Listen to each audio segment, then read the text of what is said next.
Oh my god. Why are we still here? What's up guys, it's Paris here.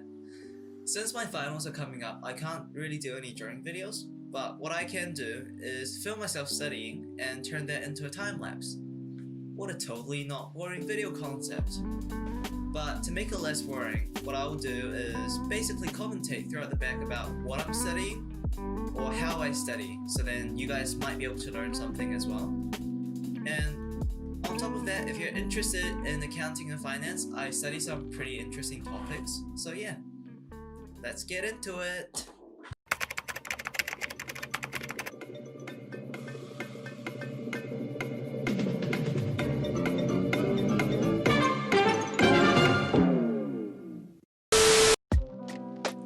I always start off my morning with a cup of black coffee and some cereal.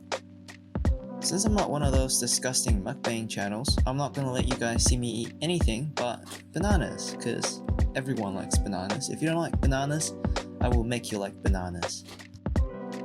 But all jokes aside, let's get into the studying.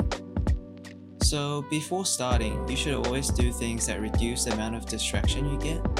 For example, go take a piss, clean your workspace, turn off your phone, etc. etc. Furthermore, during studying, you should take frequent breaks, hydrate yourself, and exercise as well. Lastly, you should determine the goal of your study session. In my case, I was trying to study some banking concepts, which consisted of banking regulation and supervision, structural analysis of a bank's financial statements, and banking crisis and failure. Before we get into banking regulation and supervision, we must first understand that banking regulation is essentially a set of governmental rules subjecting banks to a set of requirements, restrictions, and guidelines, whereas banking supervision enforces those regulations by examining a bank's financial condition and many other factors. We know that there are regulations such as negligence that apply to almost every aspect of our life. But banks and financial intermediaries are singled out to be regulated and supervised. There are two main reasons for why there are regulations specifically for banks and financial intermediaries. First, they hold the wealth of a significant proportion of the population. Secondly, banks transform short-term liquidity into a relatively long-term loan. Therefore, they are left with a small amount of liquidity that is not enough to fulfill withdrawals if a bank run happens.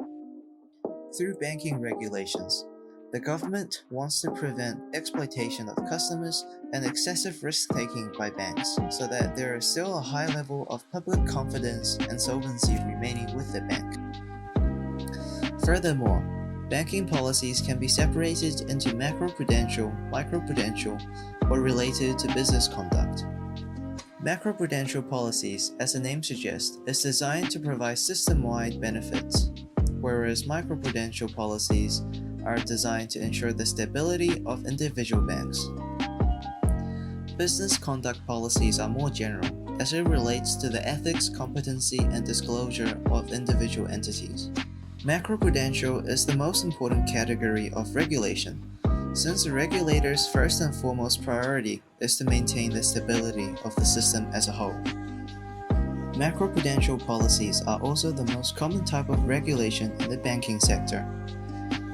Examples include deposit insurance, lender of the last resort, capital requirements, all of which are a part of the financial safety net designed to prevent any major systematic failure. However, regulations are not invincible, and there are many downsides and limitations. For example, banks can abuse the overprotective nature of these regulations, which is also known as moral hazards, or the cost of compliance arising from these regulations can create a barrier to entry, making banks much more monopolistic, and hence they have much more power. At this point, you're probably bored of hearing me go on and on about banking, so I'm just gonna meme a little and introduce you to my friend Pineapple. Because for some reason, I thought putting a pineapple on my window stand is not gonna be a distraction whatsoever. But you know, it wanted a sunbathe, so I'm just gonna put it in the sun and let it get sweeter and then devour it later. clearly the pineapple was not distracting whatsoever. Since we're on the topic of study habits, I might as well show you some of my best study positions. Like this one, where I'm almost shrunk under the whole desk. Or maybe this one, where I T-pose for no reason. But it makes sense, sometimes you just gotta assert dominance over your homework. My voice is pretty dry from doing this voiceover, and you guys are probably sick of hearing it as well, so I'm just gonna let you guys enjoy the background music for a bit.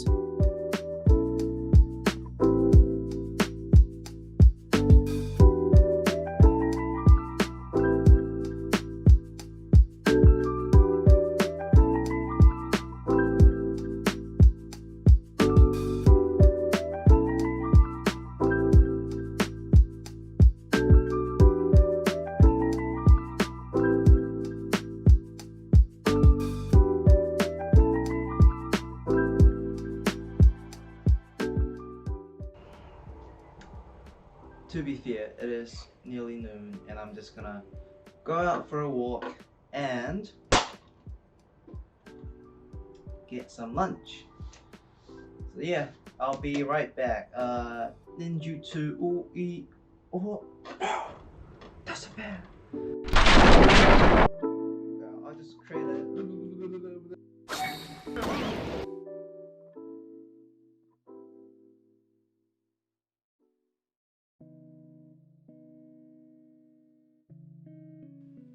And I'm back. Once again, I'm not gonna let you guys see me eat, but I will say that studying in the afternoon is really hard, especially if you've eaten lunch, since all your blood goes from the brain to the stomach and you can't think properly, which is why I would suggest doing some lightweight work like re-listening to lectures or actually go for a light nap. That aside, let's get back into some banking, yay! Just a heads up, I won't be able to cover everything that I've learned during the 14-hour study session. So instead, I'll just talk about one of my favorite topics, the Basel Accord. So what are the Basel Accords? Well, they're essentially international banking frameworks introduced to most countries with active international banks by the Basel Committee on Banking Supervision, which is based in Switzerland. It's not surprising that such an important policy is made in Switzerland, which is famous for their good and liquid bank and totally not how you can do shady deals because of the secrecy laws. The Basel Accords have 3 editions. Basel I came out in 1988 and was enforced by G10 in 1992, with more than 100 other countries implementing it with minor edits. It focused on classifying banks' assets according to their credit risk, with 0% weight distributed to risk-free assets such as cash and treasury bonds, 20% securitizations with AAA rating, for example mortgage-backed securities, 50% to municipal bonds and residential mortgages, and 100% to most of the corporate debts. Furthermore, Basel I required banks with international presence to hold cash reserves equal to 8% of their risk-weighted assets. There are many other finer details, but I will not go into them. Basel II and Basel III are essentially an extension of Basel I, and interestingly, both happened around some sort of major international accident. Basel II was made right before the global financial crisis in 2008. It focused on a more comprehensive risk management approach and was centered around the 3 pillars, which consisted of minimum capital requirements, supervisory mechanisms and transparency, and market discipline. Basel III addressed capital adequacy, stress testing, and market liquidity risk as a response to weaknesses exposed by the 2008 financial crisis. It not only strengthened capital requirements, but also introduced various capital, leverage, and liquidity ratio requirements. A quick example was that it increased Tier 1 capital ratio from 2% to 4.5%.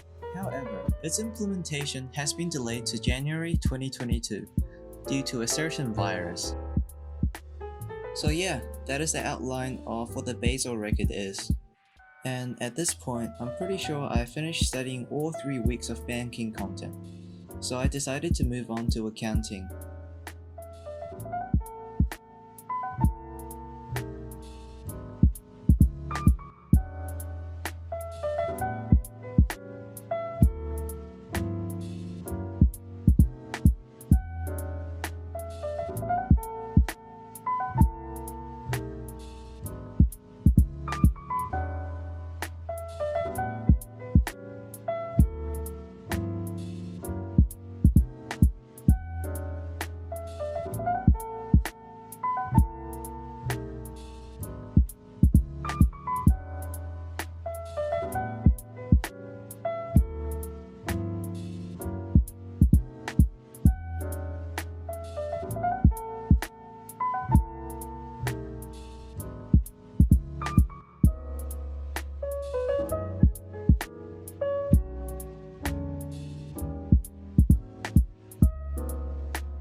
So I decided to stop studying around sunset, which is 7:48 p.m. To be honest, I wouldn't really recommend anyone study for this long. It's just too mentally exhausting and you pretty much become mentally incapacitated for like the rest of the day. Thank you so much for watching till the end of the video. I hope everyone is doing alright during these uncertain times. So have a good day, night or afternoon. This is Paris and I'm out.